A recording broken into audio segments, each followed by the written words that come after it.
Bueno, continuamos con el TRAPS número 4.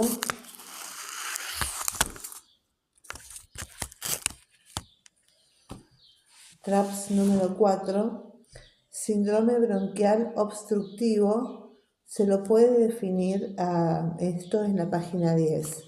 Al síndrome bronquial obstructivo se lo puede definir como el cuadro clínico caracterizado por tos, sibilancias y expiración prolongada de variable intensidad provocado por un conjunto de causas exógenas y endógenas. Abarca los cuadros tanto bronquiales que se manifiestan con un primer episodio de fiebre, tos, sibilancias en un niño menor de 2 años. Después tenemos los cuadros de lactante sibilante que se auscultan tos y sibilancia en un niño mayor de 2 años. Esta es la lactante sibilante. Y tenemos los niños sibilantes recurrentes como tos y sibilancias en niños de 2 a 5 años. Bien, acá tenemos en primer lugar y como maestra de ceremonias, bronquiolitis.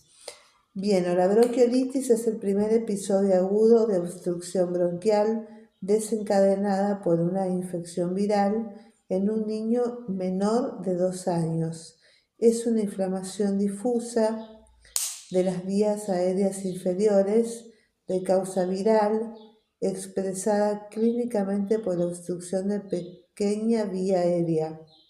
Es más frecuente en lactantes, en especial en menores de 6 meses, predomina en los meses de otoño e invierno. En término bronquiolitis proviene de la anatomía patológica. Actualmente se prefiere utilizar la expresión síndrome bronquial obstructivo, que engloba todos los cuadros obstructivos independientemente de la edad. La etiología de las infecciones respiratorias bajas en niños son vierajes. Tenemos el sincicial respiratorio, el 70% de los casos, más frecuente en invierno.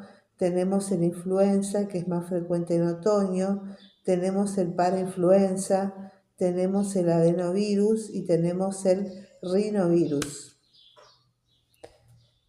El virus sincicial respiratorio, el más común en bronquiolitis, y el parainfluenza se transmiten por contacto directo de persona a persona, oído indirecto por objeto contaminado.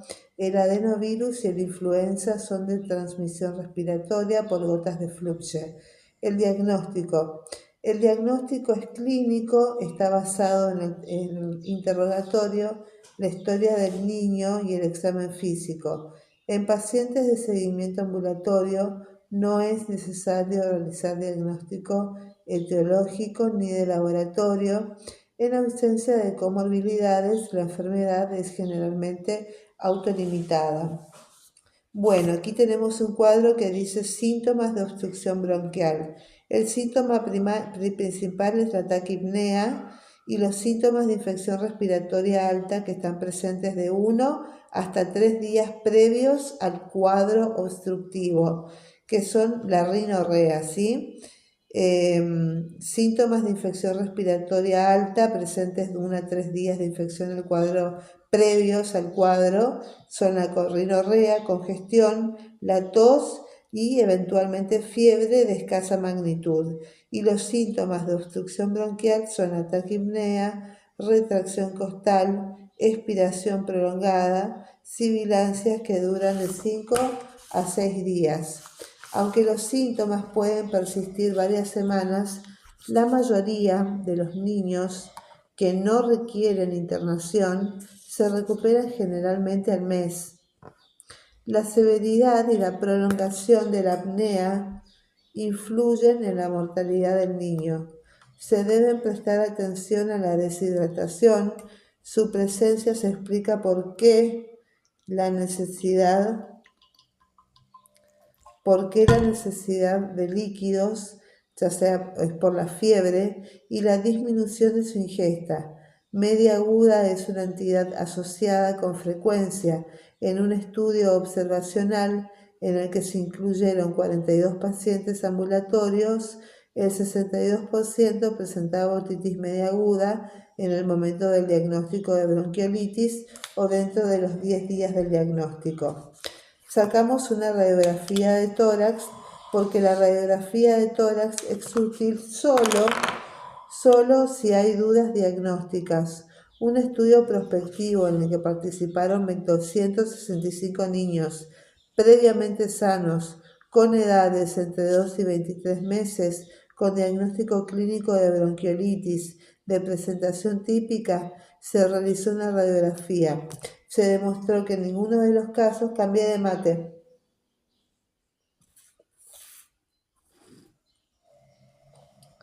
Se realizó una radiografía. Se demostró que en conclusión de los casos, el estudio contribuyó a cambiar la conducta terapéutica. Los autores concluyeron que en pacientes con bronquiolitis aguda de presentación típica y sin factores de riesgo, la radiografía tiene escasa utilidad clínica, siendo también poco frecuente encontrar radiografías complejas en casos con enfermedad leve a moderada y saturación de oxígeno mayor a 92%. Bien, atención del niño con síndrome bronquial obstructivo. Bien. La atención inicial del niño con síndrome bronquial obstructivo. A partir del año 2022, el Ministerio de Salud de la Nación, a través de la Dirección Nacional de Maternidad e Infancia, promueve la organización de los centros de prehospitalización o centros de internación abreviada o postas de bronquiolitis para la atención de las infecciones respiratorias. Esta estrategia fue tomada de la experiencia de la República de Chile, que la inició en el año 1991. Posteriormente, en 1996, fue adoptada por la provincia de Tucumán, por la provincia de Buenos Aires en el 2002. Los centros de prehospitalización se implementan en los centros de atención primaria de la salud, que son los CAPS, y en los hospitales en los que se atienden. Bien, en el centro de salud tenemos una forma de manejarlo. En los centros de salud es necesario contar con un espacio para la atención del paciente respiratorio. De no ser posible, se usará el consultorio. En la época invernal, los niños que concurren con problemas respiratorios deben esperar en un lugar diferenciado o se le colocará barbijo al paciente que tose. Después, tercero, organizar la atención de modo que los niños pequeños y con mayor dificultad respiratoria sean atendidos primero. Después tenemos, las funciones en estos primeros niveles, que son los CAPS o hospitales de baja complejidad. Tenemos que abordar la patología respiratoria ambulatoria con un diagnóstico precoz y tratamiento oportuno. Hay que estabilizar al paciente grave, comenzando el tratamiento para su adecuada derivación, realizar el seguimiento de los niños diferenciados del segundo nivel y de los niños de riesgo. Hay que transmitir a la comunidad los signos de alarma, las medidas de prevención y la consulta precoz. Bien, ahora tenemos esto en el centro de salud. Pasamos al hospital. Para la organización deben estar todos los servicios implicados. Tienen un hospital de alta complejidad, tiene que haber emergencias, pediatría, enfermería, farmacia, terapia intensiva, coordinados por la dirección correspondiente. Las funciones del segundo nivel son abordar la emergencia, manejo del paciente internado, referencia al tercer nivel contra referencia al primer nivel. Bien, tratamiento observado o de rescate. Bien, acá pasa lo más importante que pasa en el hospital. A ese niño no lo dejamos ir porque está con un síndrome bronquial obstructivo, no está de alta. ¿Qué tratamiento hacemos? Un tratamiento observado. En el centro de salud o en el hospital se lleva a cabo el tratamiento observado o de rescate, que dura entre 1 o 2 horas como máximo. El tratamiento observado otorga el tiempo necesario para conocer la respuesta del paciente frente a la medicación. Si el niño no responde favorablemente al salbutamol, es peligroso que continúe el tratamiento en su domicilio. ¿Por qué es necesario hacer un tratamiento observado? Hay un pequeño grupo que no responde al tratamiento, se mantiene sin variantes o empeora. No es posible predecir de antemano cuál niño va a responder y cuál no. La gran mayoría de los pacientes, que sería más del 90%, responde al tratamiento con salbutamol. Luego de este tiempo, que serían máximo 2 horas, es posible diferenciar dos grupos del paciente: el que se puede retirar a su domicilio con el tratamiento ambulatorio correspondiente, y el segundo tipo de pacientes es el que deberá ser internado porque necesita tratamiento de sostén con oxígeno, hidratación. En la atención de un niño con insuficiencia respiratoria aguda se pueden identificar varios momentos. El primero es la revisión de los criterios absolutos de derivación. El segundo es la estratificación del niño con el puntaje de tal. El tercero es el tratamiento y el cuarto es el seguimiento. Las primeras medidas cuando ingresa el paciente al centro de salud o al hospital o lo que fuera. Primero, hay que revisar los criterios absolutos de derivación, que son los que vimos antes. Segundo, tomar los signos vitales. Y en tercer lugar, sacar el puntaje de tal. Ante todo, se deben revisar los criterios absolutos de derivación. Si el niño que llega a la consulta presenta alguna de las siguientes condiciones, debe ser derivado a un nivel superior de complejidad. Los criterios absolutos de liberación son independientes del puntaje de tal. ¿Cuáles son? Que sea un lactante de 1 mes, eso es independiente de cualquier cosa. Que el paciente esté con enfermedad pulmonar crónica subyacente, también. Que el paciente tenga cardiopatía, también pasa los criterios absolutos del tal. La apnea es un paciente también que supera lo que es el puntaje de tal. Paciente con inmunodeficiencia y paciente con desnutrición moderada o severa. Luego de considerar los criterios absolutos de derivación, se completan los primeros registros y se procede a tomar los signos vitales.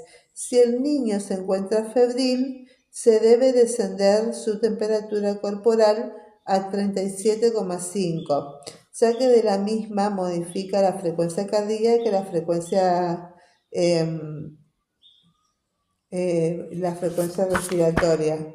El antitérmico disponible, con cualquier antitérmico disponible, y se pueden emplear medios físicos para bajar transitoriamente la temperatura, con baño tibio o colocación de paños tibios en axilas e ingles. Si esto irrita más al niño, no hay que aplicarlos. La espera depende del estado de gravedad del paciente. Luego de bajar la temperatura corporal, se procede a tomar los signos vitales y realizar el puntaje de tal. El niño debe estar lo más tranquilo posible para poder tomar los signos con rapidez y precisión. El puntaje de tal. El puntaje de tal consiste en la exploración de 4 signos clínicos y su valoración según la escala. Y estos 4 muestran la lucha del paciente por aumentar la llegada de oxígeno a los tejidos. Bien, quedamos aquí y lo vemos en el próximo episodio. Gracias.